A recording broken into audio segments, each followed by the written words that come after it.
sahabat beliau, dan yang termulia juga di antara sahabat itu termasuk Sayyidina Ali bin Abi Thalib, Sayyidatuna Fatimah Az-Zahra, humul akramin, adalah orang-orang yang dimuliakan oleh Allah Ta'ala, dan seluruh segenap para sahabat dan keluarganya Rasulullah Sallallahu Alaihi Wasallam. Bahakala, ketahuilah bahwasanya Nabi itu waktu diperintahkan hijrah oleh Allah Subhanahu Wa Ta'ala, tiap kali Sayyidina Abu Bakar izin mau hijrah, para sahabat mau hijrah diizinkan oleh Nabi, diisyaratkan untuk berhijrah ke Madinah. Tapi Sayyidina Abu Bakar tiap kali izin mau hijrah dicegah oleh Nabi Muhammad, nanti. Hingga akhirnya di suatu hari tiba-tiba Rasulullah datang ke rumahnya Sayyidina Abu Bakar As-Siddiq.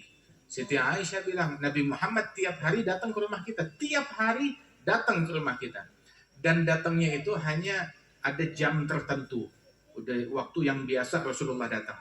Tapi kali ini Rasulullah datang di jam yang nggak biasanya. Kita nggak menduga kalau yang ngetok pintu rumah kita Nabi Muhammad. Begitu dibukakan, ayah saya terkejut. Rasulullah datang, ada perihal apa? Ada hal darurat apa? Nggak biasanya di jam ini beliau datang. Maka Rasulullah bilang, Abu Bakar, rumah kosong, aman? Bilang kosong, nggak ada kecuali ya istrinya Nabi, Siti Aisyah. Baik, Nabi bilang, Allah telah mengizinkan dan memerintahkan aku untuk berhijrah. Nabi lapornya ke Sayyidina Abu Bakar. Bilang, kenapa? Tujuannya kenapa? Sayyidina Abu Bakar langsung minta, langsung nangkep, langsung paham. As-suhbah ya Rasulullah. Izinkan aku untuk mendampingi engkau dalam hijrahnya Rasulullah. Bilang, as-suhbah ya Abu Bakar. Engkau yang mendampingi aku. Sehingga persahabatan Sayyidina Abu Bakar dengan Nabi Muhammad itu dicantumkan dalam Al-Quran. Nassul Quran, persahabatan Sayyidina Abu Bakar As-Siddiq. Illa tansuruhu faqad nasrahullah. Kemudian Allah Ta'ala berfirman, Thaniya thnain idh huma fil ghar idh yaqulu li sahibihi la tahzan innallaha ma'ana.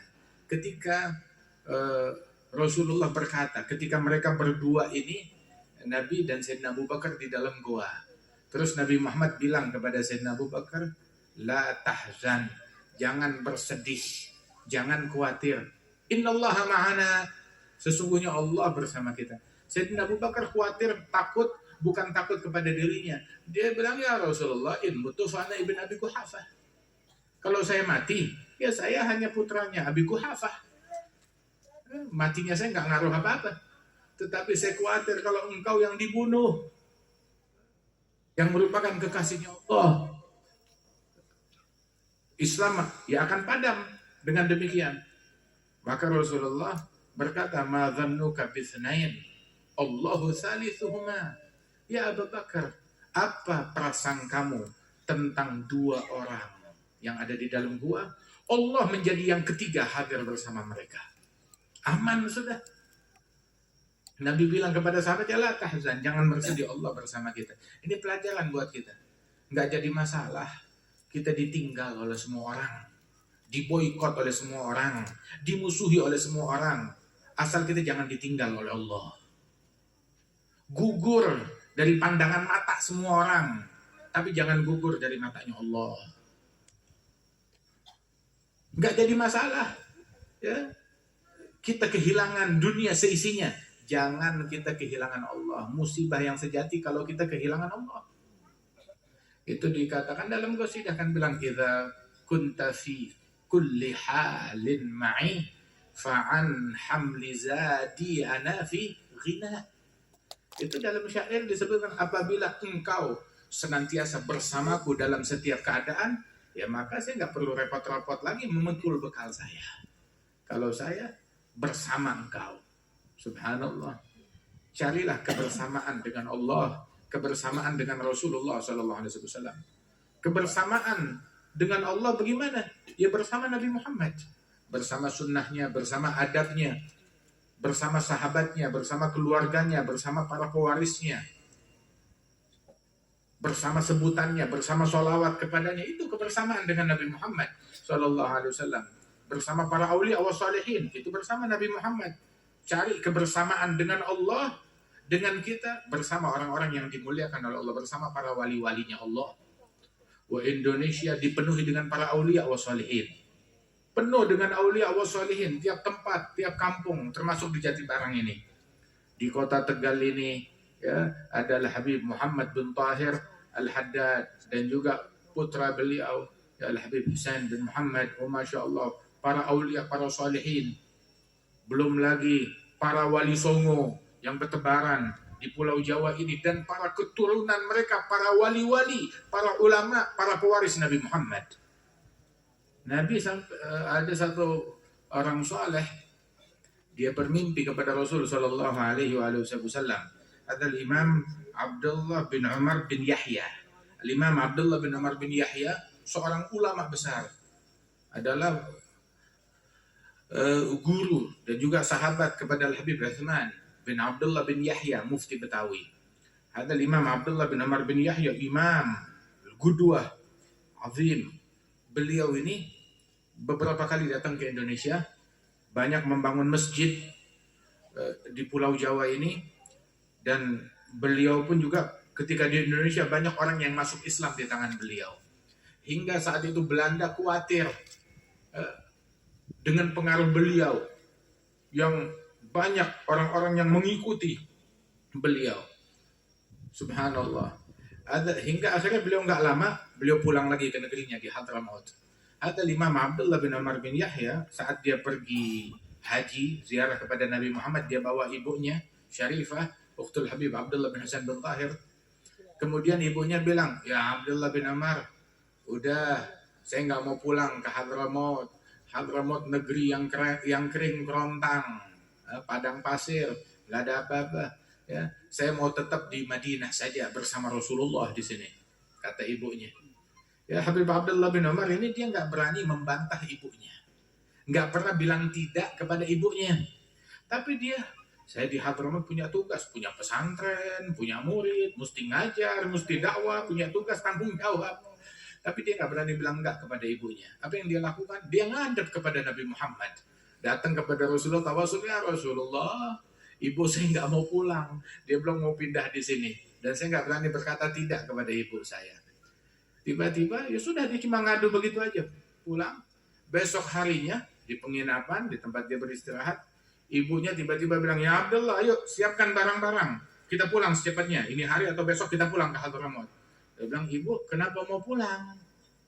Kemarin katanya mau menetap di sini, kok mau pulang? Bilang, semalam saya mimpi Rasulullah.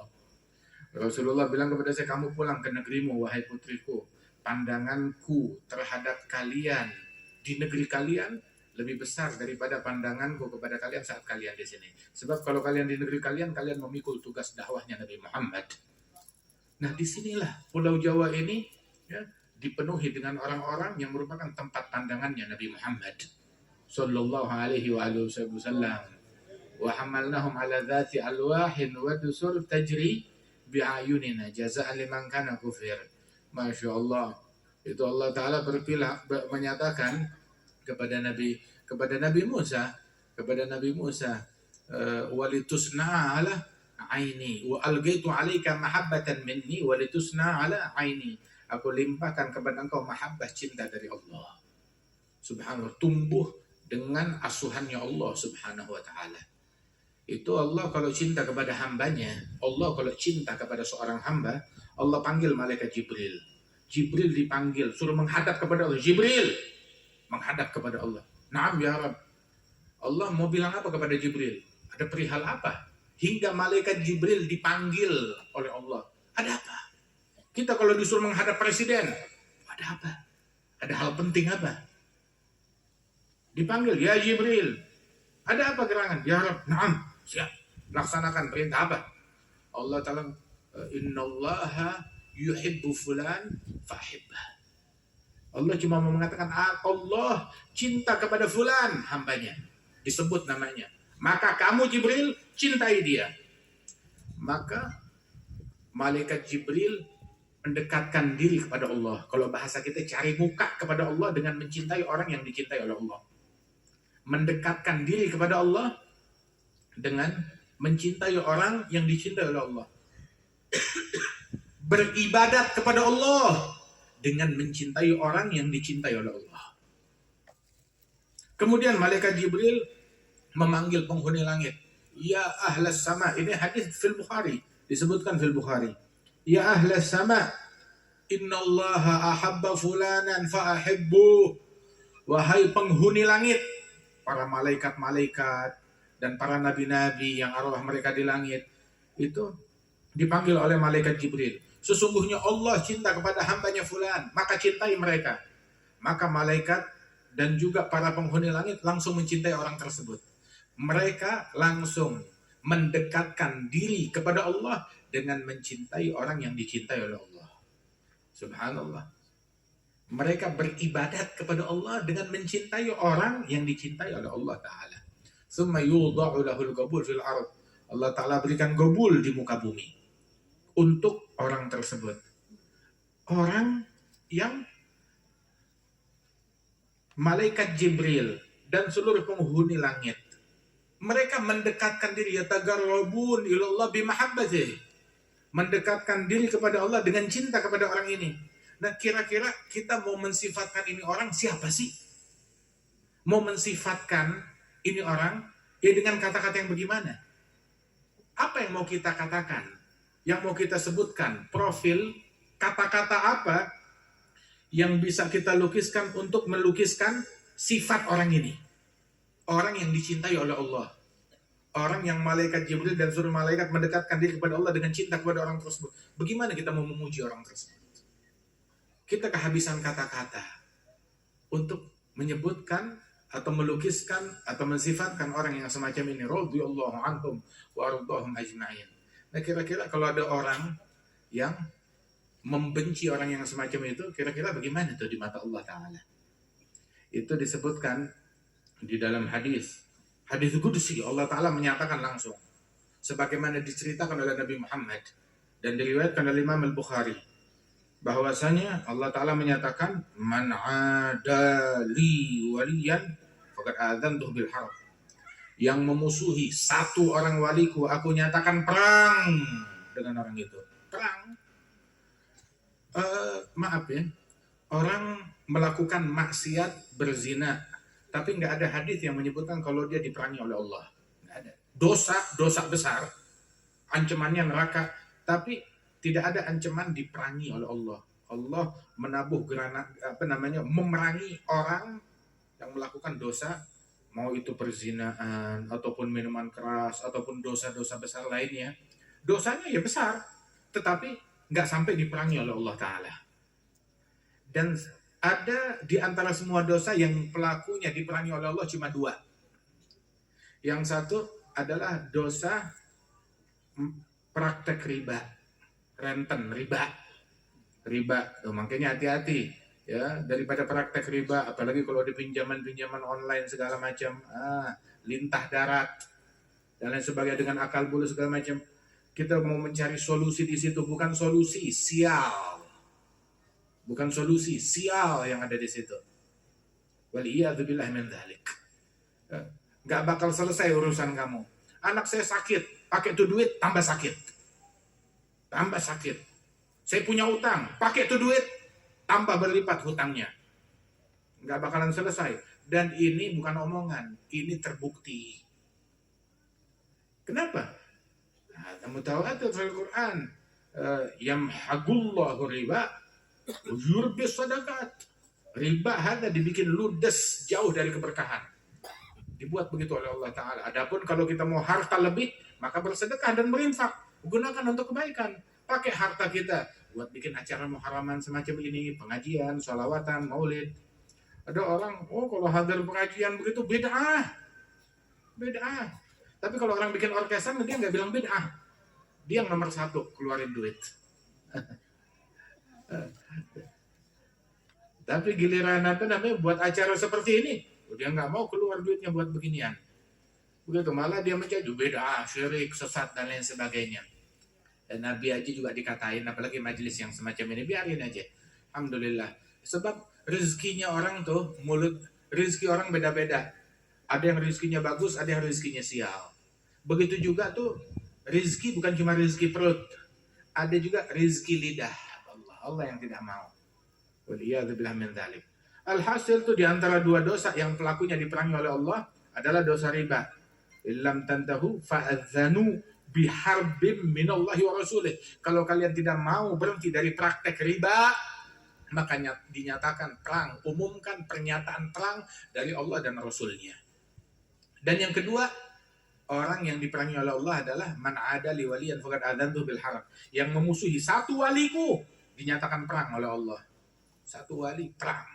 Kalau yang dimusuhi 2 wali, 3 wali, 4 wali, wali songo, yang dimusuh para wali-wali, para aulia yang banyak. Apalagi kalau yang dimusuhi itu sahabatnya Nabi Muhammad atau keluarganya Nabi Muhammad.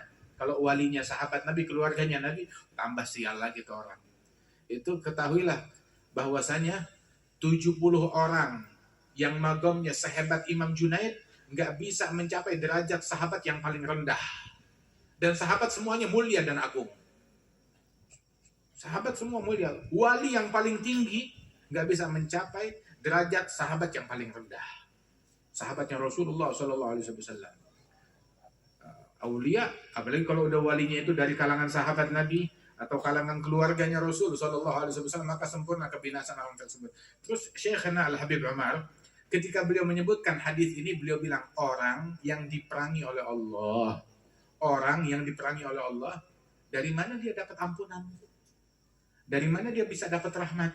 Orang yang diperangi oleh Allah, bagaimana matinya bisa dapat husnul khotimah? Mustahil, nggak mungkin orang diperangi oleh Allah bisa matinya husnul khotimah, nggak mungkin. Nggak mungkin. Yang memberi husnul khotimah, ada yang bisa memberi husnul khotimah selain Allah? Nggak ada. Cuma Allah yang bisa memberikan husnul khotimah. Dan orang itu diperangi oleh Allah. Dari mana mau dapat husnul khotimah? Kalau dia diperangi oleh Allah Subhanahu wa ta'ala. Waliyadzubillah min dzalik.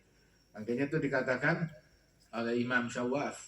Beliau bilang tentang kepada orang-orang yang membenci atau mencaci sahabat atau keluarga Nabi, aulia atau salihin, dia bilang fasabbu fihim yansan tahqiq yanzil iman min kulli muslim wa in kan tali' wa mu'min billah.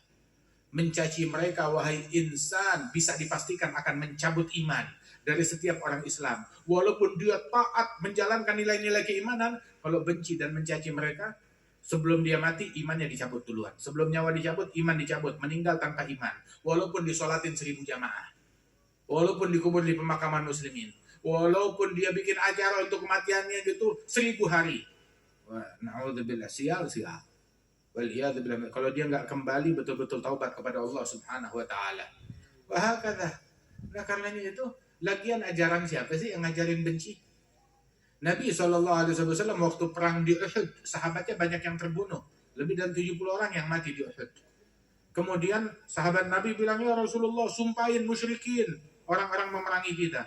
Nabi nggak mau nyumpahin orang yang merangin dia. Ini kafir, musyrik, dan memerangi Rasulullah. Nabi nggak mau nyumpahin orang-orang tersebut. Nabi bilang, loh, ya kita perang-perang, tapi misi saya tahu apa? Misi saya bukan misi melaknat, bukan misi mengutuk. Ma bu'ithu sabbaban wala la'ana, inna ma bu'ithu rahmatan lil alamin. Saya diutus oleh Allah Ta'ala bukan dengan misi melaknat atau mengutuk, tetapi misi saya adalah rahmat, kasih sayang, mengevakuasi manusia semuanya. Terus Nabi bilang, Allahumma hdi qaumi, ya Allah beri hidayah kepada kaumku. Itu orang, Nabi nggak bilang mereka bukan umatku, mereka bukan kaumku, enggak, tapi Nabi bilang mereka kaumku. Terus Nabi memberikan alibi dan alasan, fa innahum la ya'lamun, mereka nggak mengetahui. Itu di Tajil Aras, itu dinukil daripada ucapan beberapa ulama, Ma'arif al-Karhi atau ghairuh, bilang man la yarham rajul su fa huwa aswa halan minhu. Barang siapa yang nggak punya kasih sayang kepada penjahat, maka dia lebih jahat daripada penjahat tersebut. Nabi waktu hijrah sampai kan kita tahu Nabi hijrah mau dibunuh, dikejar, ingin dibunuh. Sampai ke depan mulut gua diselamatkan oleh Allah Ta'ala. Selamat. Hingga orang-orang musyrikin nggak tahu keberadaan Rasulullah. Sampai Rasulullah datang ke Madinah. Begitu sampai ke Madinah, Nabi bukan datang untuk memprovokasi massa. Akhirnya saya sampai dan menjadi mayoritas di negeri ini. Ayo cabut pedang, cabut golok, sembelih orang-orang kafir. Nabi nggak bilang begitu. Ayo kita balik ke Mekah, kita bunuhin orang-orang. Enggak. Ayo kita begal mereka semua yang lewat sini orang Mekah. Enggak. Kita boikot mereka. Tidak memboikot. Nabi SAW begitu sampai ke Mekah, Abdullah bin Salam bilang, kalimat pertama yang saya dengar waktu Nabi tiba di Madinah saat hijrah, kalimat pertama yang saya dengar, ayuhan nas, wahai sekalian manusia, semua manusia, dari beragam agama, dari beragam suku, dari beragam warga negara, yang muslim, yang kafir, yang musyrik, yang Yahudi, yang Nasrani, yang orang Madinah, yang orang Mekah, yang suku Khazraj, yang suku Aus, yang suku dari berbagai suku, yang dari Faris, dari manapun, semuanya itu Nabi bilang, ayuhan nas, manusia, semua manusia. Kata Nabi, afsyus salam, sebarkan salam, damai, damai. Silul arham, sambung silaturahmi, jangan diputus. Islam bukan datang untuk memutusin silaturahmi. Justru Islam datang, orang yang masuk Islam, maka begitu dia masuk Islam, malah jadi tambah wajib silaturahmi. Begitu dia masuk Islam, malah jadi tambah wajib birrul walidain. Itu Islam. Birrul walidain wajib, walaupun orang tuanya non-muslim. Begitu juga silaturahmi. Siti Khadijah bilang kepada Nabi Muhammad, waktu Rasulullah terima wahyu pertama kali, habis pulang dari Gua Hira, bilang, Wallah la yukhziyakallahu abada, innaka la tasilur rahim, wa tughrid daif, wa tahmilul kal, wa tu'in ala nawaibil haq. Ya Rasulullah, ya Muhammad, dia bilang kepada suaminya, Allah nggak bakal mengecewakan engkau, nggak bakal meninggalkan engkau. Engkau adalah pribadi yang gemar menjamu tamu, gemar silaturahmi. Dari sebelum Islam gemar silaturahmi Nabi Muhammad. Masya Allah. Membantu orang yang kesusahan, membantu orang yang ditimpa musibah dan ditimpa bencana. Sallallahu alaihi wasallam. Ada Siti Khadijah mengatakan demikian. Fil Bukhari, di awal bab Bukhari disebutkan itu. Kaifa kana badal wahyi, yang kepada Rasulullah sallallahu alaihi wasallam dari hadis Sayyidatina Aisyah radhiyallahu anha wa ardhaha. Alhasil Nabi begitu sampai sambung silaturahmi, atimut ta'am, kasih makan orang. Wa sallu bil lail wan nasu niyam. Terus ngajak orang kepada dakwahnya. Tetap enggak melupakan dakwah. Bermasyarakat, ihsan, bikin baik, sosial. Tapi dakwah juga enggak ditinggalkan. Ayo sholat di malam hari. Sholat, dipanggil muslimin, sholat di malam hari. Diajak semuanya untuk kepada agama Islam. Itu Sayyidina Abu Ayyub al-Ansari. Beliau bilang, waktu Rasulullah datang ke Madinah, nginep di rumahnya Abu Ayyub beberapa bulan. Terus di hari pertama disediakan makanan. Nabi bilang, Abu Ayyub, ini makanan banyak. Panggil orang-orang non-muslim dari tokoh lingkungan biar makan bareng saya. Dipanggil, Nabi nggak bilang, najis, kotor, saya nggak mau lihat muka kalian, jangan sentuh. Enggak. Nabi undang, panggil tokoh-tokoh non-muslim makan bersama saya. Allah. Dipanggil itu tokoh non-muslim 7 orang makan bersama Rasulullah. Selesai mereka makan, makanan masih banyak. Nabi bilang, Abu Ayyub, masih banyak makanan, panggil lebih banyak lagi. Dirapiin itu makanan, datang lagi 15 orang. Datang lagi 20 orang, hingga totalnya sekitar 70 orang. Abu Ayyub bilang, mereka orang-orang yang non-muslim yang makan bersama Nabi, dari tokoh-tokoh non-muslim, tidaklah mereka makan dan pulang, melainkan mereka semuanya mengucap 2 kalimat syahadat. Kenapa? Dengar Nabi ceramah, dengar Nabi tabligh akbar? Bukan, cuma makan bersama Nabi Muhammad, melihat akhlaknya Nabi Muhammad, melihat akhlaknya Rasulullah Shallallahu Alaihi Wasallam. Nabi berdakwah sebelum dengan ucapan dengan akhlak. Persis Wali Songo datang ke Indonesia, dakwahnya dikenal dengan apa? Dengan akhlaknya mereka. Dengan akhlaknya mereka, dengan rahmatnya mereka, dengan kasih sayangnya mereka. Subhanallah. Itu yang disebarkan oleh para wali-wali, para sholihin tersebut yang bertebaran di negeri kita ini. Dan Nabi Muhammad penuh kasih sayang terhadap semuanya. Dan mendidik semuanya, mengajar semuanya. Terus juga Rasulullah bilang, al-muhajir, orang yang berhijrah pada hakikatnya, ini kita memperingati hijrah Nabi Muhammad. Kita juga mau hijrah. Lakin la hijrah ba'da al-fatah. Setelah Fatah Makkah udah nggak ada hijrah lagi dari Makkah. Dan kita udah khalas, Masya Allah, perkampungan muslimin. Tapi bagaimana kita bisa dapetin pahala hijrah? Nabi bilang, al-muhajir, orang berhijrah yang sejati adalah man hajara ma nahallahu anhu, yang memboikot larangan Allah. itu muhajir. Al-muhajir man hajar su, muhajir orang yang berhijrah yang memboikot keburukan. Muhajir orang yang berhijrah adalah memboikot ucapan yang buruk. Oh, saya hijrah, saya sudah hijrah. Bagaimana hijrahnya? Membid'ahkan orang. Lah, itu buruk. Saya hijrah tapi mensyirikkan orang. Itu buruk. Orang hijrah dari itu semuanya. Cacian, makian, itu ucapan jahiliyah. Provokasi, ucapan jahiliyah. Merendahkan orang lain atas warna kulitnya, atas sukunya, ada ucapan jahiliyah. Nabi bilang kepada Abi Dzar waktu menghina Sayyidina Bilal, innaka mru'un fika jahiliyah. Wahai Abu Dzar, fil Bukhari, engkau adalah seorang pribadi, di dalammu masih ada unsur jahiliyah. Hingga akhirnya, tahu apa yang dia lakukan? Tahu Bilal disayang oleh Nabi Muhammad, budak berkulit hitam yang dimerdekakan oleh Rasulullah. Bukannya Abu Bakar Siddiq yang memerdekakan. Lah, Sayyidina Abu Bakar yang membeli. Kemudian dia nggak merdekakan. Dia hadiahkan Bilal kepada Rasulullah dan Rasul yang memerdekakan Bilal.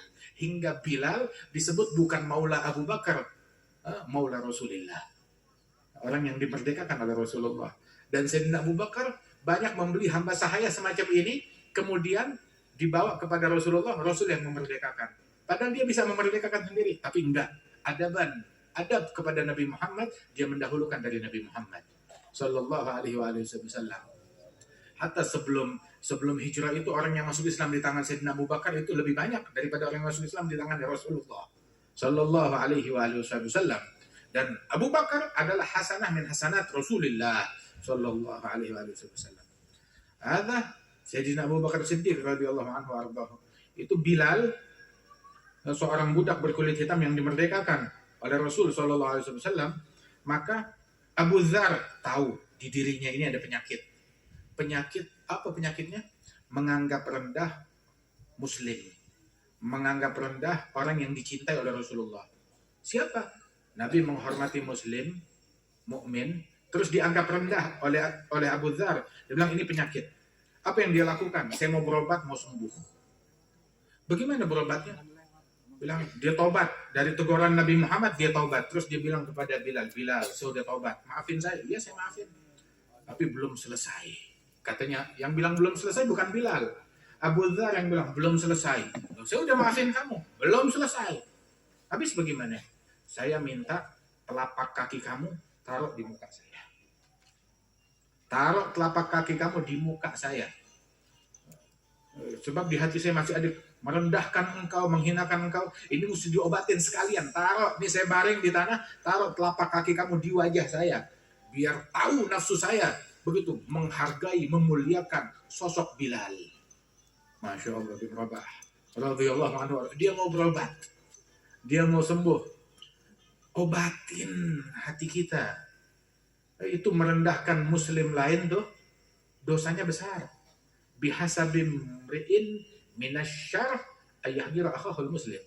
Cukup seseorang dicap sebagai penjahat besar. Andai dia, kata ulama hadis, seandainya dia nggak punya dosa, nggak punya kejahatan, kecuali merendahkan seorang muslim, memandang muslim lain dengan pandangan yang meremehkan, maka itu udah cukup sebuah kejahatan besar yang dia lakukan. Apalagi kalau yang dia remehkan sahabat, keluarga Nabi, atau aulia, atau salihin, itu berbahaya, itu fatal. Sembuhin, berobat hati kita daripada kedengkian, daripada kebencian kepada sesama tersebut. Nah itu Rasul Shallallahu Alaihi Wasallam ngajarkan tuh al-muhajir, orang yang berhijrah adalah yang memboikot keburukan, boikot kata-kata yang kotor, slogan yang kotor. Sebagaimana kata-kata yang tidak baik, yang isinya cacian, makian, provokasi, ujaran kebencian. Haram diucapkan, haram juga untuk didengarkan. Yang harus kita dengarkan, dengerin nasihat, dengerin Al-Quran, dengerin ujangan para syuyukh, para ulama, para masyayikh, radhiyallahu anhum warbahum, kata begitu. Boikot ucapan yang buruk, pendengaran yang buruk, penglihatan yang buruk, jangan dilihat keburukan tersebut. prasangka, sifat-sifat perang yang buruk, boikot. Itu muhajir. Orang yang berhijrah yang sejati, dapetin pahala hijrah dalam itu semua. Insya Allah ini tahun menjadi tahun kejayaan bagi umat Islam. Tahun kemenangan bagi umat Islam. Tahun keberhasilan bagi umat Islam. Kejayaan umat Islam bukan, ini kadang orang kalau bilang ini tahun kemenangan umat Islam, berarti umat Islam yang jadi presiden gitu. Wah, yang berjaya. Kadang tuh doa ini dikaitkan tuh sama kursi. Ya, jadi ini saya kasih tahu nih. Jadi, maksudnya ini tahun kejayaan bagi umat Islam. Umat Islam di tahun ini nggak ninggalin yang namanya sholat jamaah. Oh, presidennya Nabi Muhammad, tapi kita ninggalin sholat jamaah. Di zamannya Nabi Muhammad juga ada Abdullah bin Ubay, tapi ya sial. Di zamannya Nabi Muhammad ada Abu Lahab, ada Abu Jahal, ya mati sial juga mereka itu. Sekali celaka ya tetap celaka. Tapi waktu presidennya Fir'aun ada Nabi Musa, orang beruntung ya tetap beruntung. Subhanallah. Kita mau pemimpin yang baik, alhamdulillah. Tapi nih, ya pikiran kita jangan ngeres, tahu ngeres tuh. Menafsirkan segalanya tuh, oh ini orientasinya politik. Dengerin. Ini tahun kejayaan umat Islam adalah ketika kita sebagai umat Islam di tahun ini nggak ketinggalan sholat jamaah. Tahun ini ya nggak ketinggalan takbiratul ihram bersama imam. Tahun ini nggak ketinggalan tahajud qiyamul lail walaupun 15 menit sebelum subuh kita udah berada di atas sejadah walaupun 15 menit sebelum subuh. Tahun ini nggak ketinggalan sholat duha walaupun 2 rakaat. Nggak ketinggalan witir walaupun 3 rakaat. Tahun ini nggak ketinggalan sedekah setiap hari walaupun 1.000 rupiah. Walaupun sebutir kurma ataupun sebutir buah. Tahun ini nggak ketinggalan baca Al-Quran setiap hari walaupun 2 lembar atau 3 lembar. Sebisa mungkin sholatnya di masjid. Tahun ini mesti hadir majelis. Nggak bisa tiap hari. Ya sudah mau berapa hari sekali? 3 hari sekali, seminggu sekali. Kita hadir daripada majelis-majelis yang semacam ini.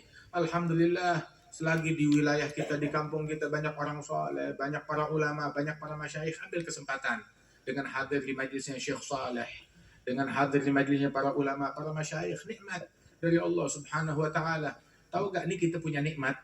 Saya ketemu orang-orang di luar negeri. Kita datang ke Korea, datang ke Jepang, datang ke Taiwan.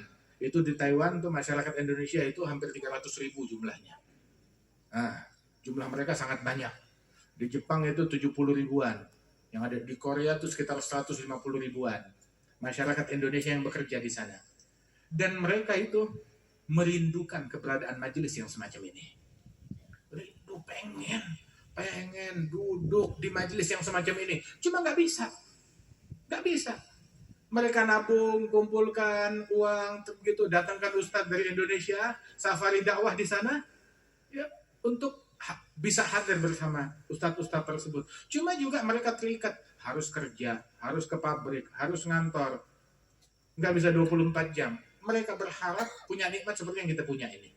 Alhamdulillah kita dapat nikmat. Dan bukan cuma itu aja. Ini nikmat yang kita punya, nikmat yang nggak dimiliki bahkan oleh orang-orang yang hidup di Timur Tengah. Ini negeri kita, alhamdulillah enak. Negeri kita Indonesia nikmat. Kita di sini bikin perayaan Muharram. Di Saudi nggak ada. Maaf, nggak ada. Sampai mereka bingung. 1 Muharram, hari libur nasional di Indonesia. Itu di negara-negara Timur Tengah nggak begitu.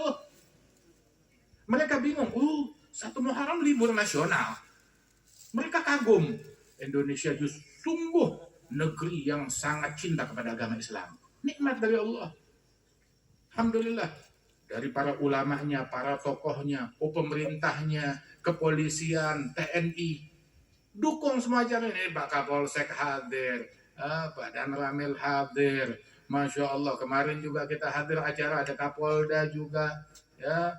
Ada Pangdamnya juga ada. Masya Allah, semuanya support acara kegiatan yang semacam ini. Acara 1 Muharram juga. Di mana-mana tempat. Nikmat dari Allah Subhanahu wa taala. Mereka bingung, Indonesia 1 Muharram hari libur. Bukan itu aja, 12 Rabiul Awal juga hari libur. Mereka bingung. 12 Rabiul Awal hari lahirnya Nabi, libur nasional. Bukan itu aja, 27 Rajab juga libur nasional. Hari Isra Mi'rajnya Nabi Muhammad, libur nasional. Subhanallah, nikmat negeri kita. Ada lagi sekarang hari santri, Masya Allah, Alhamdulillah. Di negeri kita, di negara lain nggak ada. Tidak ada. Saudi aja baru 12 Rabiul Awal tuh jadi hari libur nasional ya baru 1 tahun ini atau 2 tahun ini. Di negara-negara lain nggak ada. Nikmat di negerinya kita ini. Nah, cuma jaga kedamaian, keamanan di negeri kita. Jangan mau dibikin gaduh. Jangan mau dibikin bermusuhan dengan bangsa kita sendiri. Dengan darah kita sendiri. Dengan rakyat kita sendiri. Ini negeri udah enak, udah aman. Jangan mau kita diadu domba satu sama lain. Atas dalil bela Islam. Bela Islam bukan dengan caci maki. Islam nggak dibela dengan caci maki. Islam tidak dibela dengan mencaci sesama muslim. Nggak ada. Islam nggak dibela dengan mengkafirkan sesama muslim. Islam nggak dibela ya dengan prasangka buruk kepada sesama muslim. Nggak ada. Itu bela setan, bukan bela Nabi Muhammad. Bukan bela Islam yang seperti itu. Subhanallah. Syukurin nikmat yang kita ada. Ya, tapi nggak sempurna. Ya, nggak ada yang sempurna. Tunjukin mana yang sempurna. Nggak ada pemerintahan di dunia ini yang sempurna. Nggak ada. Nggak ada. Tidak ada nikmat yang sempurna. Nggak ada pemerintahan yang sempurna. Akan tetapi la in syakartum la azidannakum. Kalau kalian bersyukur akan ditambahkan nikmat oleh Allah Subhanahu wa taala. Dan kita nggak bisa bilang kurang. Nggak ada nikmat yang kurang. Yang ada kurang syukur sama kurang ajar. Syukurin nikmat dari Allah, kita bisa kumpul kayak begini. Di Saudi Arabia nggak bisa orang bikin kumpul perayaan semacam ini. Bahkan belum tentu orang diizinkan. Ya kalau di beberapa tempat tuh di sana tuh, ya saya nggak sebut negara ini, konser boleh. Begitu, boleh konser. Begitu, boleh kumpulan konser, musik dan segala macam. Tapi kumpulan maulid nggak boleh, kumpulan sholawatan nggak boleh, kumpulan pengajian nggak boleh. Kita bebas di negeri kita ini. Alhamdulillah. Terus tahu nggak apa lagi? Bahwasanya di beberapa tempat orang ngumpul begini. Di Irak, di Libya, bahkan di sebagian tempat, sebagian wilayah di Yaman, di Timur Tengah sana, orang ngumpul begini takut diberondong tembakan, takut ditaruh bom, takut diledakin. Lagian juga teroris yang bilang takbir bela Islam, begitu taruh bomnya di masjid. Aduh, terorisnya aja gendeng, taruh bomnya di masjid, taruh bomnya orang lagi sholawatan, taruh bomnya orang lagi pengajian. La haula wala quwata illa billahil aliyil azim. Tapi negeri kita aman, kita hadir ngumpul aman. Ini udah malam, udah jam 10 lewat, udah hampir setengah 11. Kita pulang ke negeri kita, ke rumah kita aman. Nggak takut begal, nggak takut perampok. Insya Allah aman, negeri kita aman. Pak polisi aman nggak wilayah sini? Aman. Jaga nih keamanan kita. Jaga negeri kita, jangan mau diadu domba. Sebab negeri suatu wilayah, kalau udah rusuh, itu untuk kembali amannya itu nggak cukup 5 tahun, nggak cukup 10 tahun, nggak cukup 15 tahun. Beberapa wilayah Indonesia yang dipancing terjadi kerusuhan di wilayah Ambon ataupun di wilayah Poso atau di beberapa wilayah, begitu terjadi kerusuhan sekali, udah begitu sejak itu orang dirundung ketakutan. Selalu keamanan mereka itu nggak stabil, begitu. Selalu khawatir. Untuk recovery-nya itu mengembalikan aman 100% seperti dulu itu nggak bisa 5 tahun atau bahkan 10 tahun. Makanya kita yang sudah aman, jaga ini nikmat dari Allah Subhanahu wa taala. Orang tuh kalau udah rusuh, jangan ngaji juga nggak bisa, ekonomi juga nggak bisa. Udah nggak bisa apa-apa kalau negeri udah rusuh. Makanya alhamdulillah nikmat dari Allah. Mudah-mudahan Allah Ta'ala jaga nikmat ini. Allah Ta'ala jaga bangsa kita.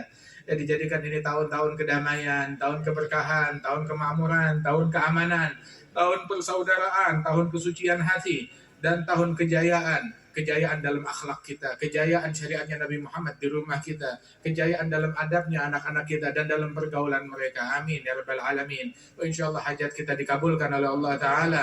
Allah Ta'ala jauhkan kita dari bala, dijauhkan kita dari musibah, dan Allah Ta'ala kumpulkan kita insyaallah bersama Nabi besar Muhammad, bersama para aulia, bersama para salihin, dihidupkan kita dalam akidah ahli sunnah wal jamaah, diwafatkan kita dalam ahli sunnah wal jamaah, dalam cinta kepada salihin dan hamba-hamba Allah, para aulia, dan Allah subhanahu wa ta'ala kumpulkan kita di barisan mereka. Amin ya rabbal alamin. Dan para mutaqaddimin di negeri ini, dari orang-orang yang para aulia, para salihin, diangkat derajatnya oleh Allah Ta'ala. Allah Ta'ala lapangkan kuburannya mereka, dan Allah Ta'ala sirami mereka dengan rahmat dan ampunan dari Allah, dan Allah Ta'ala berikan keberkahan insyaAllah untuk negeri kita. Amin ya rabbal alamin. Allah majal jamana hadha jam'an marhuma, tafarruqana min ba'dih tafarruqan ma'asuma, لا تجعل فينا ولا منا ولا معنا شقيا ولا محروما، اهدنا بهداك، اجعلنا ممن يسارع في رضاك، لا تولنا وليا سواك، لا تجعلنا ممن خالف أمرك وعصاك. أدم راية الدين القويم في جميع الأقطار منشورة، معالم الإسلام والإيمان، معالم الإسلام والإيمان بأهلها معمورة، بأهلها معمورة معنا وصورة. اكشف اللهم كربة المكروبين، اقضي دين المدينين، اغفر للمذنبين، تقبل توبة التائبين، انشر رحمتك على عبادك المؤمنين أجمعين، اكفي شر المعتدين والظالمين، ابسط العدل بولاة الحق في جميع النواحي والأقطار، أيدهم بتأييد من عندك، نصر على المعاندين المنافقين والكفار، اجعلنا يا رب في الحسن الحصين من جميع البلايا، في الحرز المكين من الذنوب والخطايا، اجعلنا يا رب في الحسن الحصين من جميع البلايا، في الحرز المكين من الذنوب والخطايا، أدمنا في العمل بطاعتك والصدق في خدمة القائمين، إذا توفيتنا توفنا مسلمين مؤمنين، اختم لنا منك بخير أجمعين. صل وسلم على هذا الحبيب المحبوب للأجسام والأرواح والقلوب، وعلى آله وصحبه ومن إليه منسوب. آخر دعوانا عن الحمد لله رب العالمين بسر الفاتحة.